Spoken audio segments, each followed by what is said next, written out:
ഇപ്പോൾ വരുന്ന സീറ്റുകളുടെ എണ്ണം പരിശോധിച്ചാൽ പഞ്ചായത്ത് തലത്തിലാണെങ്കിൽ തന്നെ ഒരു 15%, സീറ്റ് എണ്ണത്തിൽ 15% വിജയ റേറ്റാണ് ഇപ്പോൾ കാണിക്കുന്നത്. നമ്മൾ പെട്ടെന്ന് വന്ന കണക്കുകൾ നോക്കുമ്പോൾ 1341 സീറ്റുകളിൽ പഞ്ചായത്തുകളിൽ വാർഡുകളിൽ ജയിച്ചിട്ടുണ്ട് NDA അല്ലെങ്കിൽ BJP.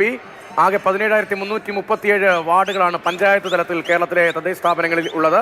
അതിൽ 1341, അതായത് 10%, 15% എന്ന് നമുക്ക് കണക്കാക്കാൻ കഴിയുന്ന വിജയം BJPക്ക് ലഭിച്ചിട്ടുണ്ട്. UDFിൻ്റെതാണ് അഭൂതപൂർവമായ ഒരു നേട്ടമെന്ന്. അത് 7,286 വാർഡുകളിൽ UDF ഇതിനകം വിജയിച്ചു കഴിഞ്ഞു. LDFിൻ്റെ വിജയം 6,252 മാത്രമാണ്.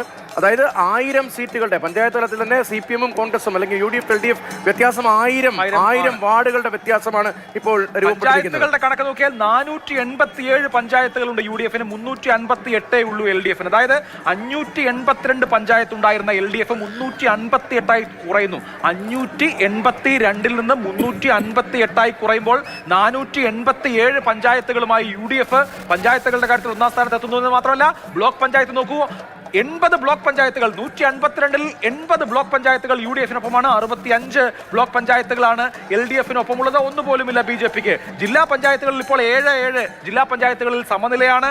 മുനിസിപ്പാലിറ്റികളിൽ 54 മുനിസിപ്പാലിറ്റി UDFിനും 29 മുനിസിപ്പാലിറ്റി LDFിനുമാണുള്ളത്. കോർപ്പറേഷൻ നേരത്തെ പറഞ്ഞു, 4 കോർപ്പറേഷനുകൾ UDF, ഒരിടത്ത് LDF, ഒരിടത്ത് NDA. ഇതാണ് കണക്ക്. കോഴിക്കോടൊപ്പം നിൽക്കുന്ന കോഴിക്കോട് നല്ല ഫൈറ്റ് തന്നെ നിലനിൽക്കുന്നുണ്ട് എന്നുള്ളതാണ് ഏറ്റവും പ്രധാനപ്പെട്ട കാര്യം. കോഴിക്കോട് ഒരു സമയത്ത് തിരിച്ചു പിടിക്കുമോ UDF എന്നത് പോലും ചിന്തിച്ചിരുന്നു. ഇപ്പോൾ 4 സീറ്റുകളുടെ വ്യത്യാസമാണുള്ളത്.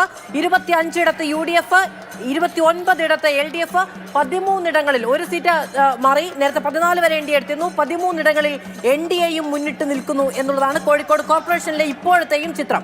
തിരുവനന്തപുരം ജില്ലാ പഞ്ചായത്തിലും വാശിയേറിയ മത്സരമാണ്.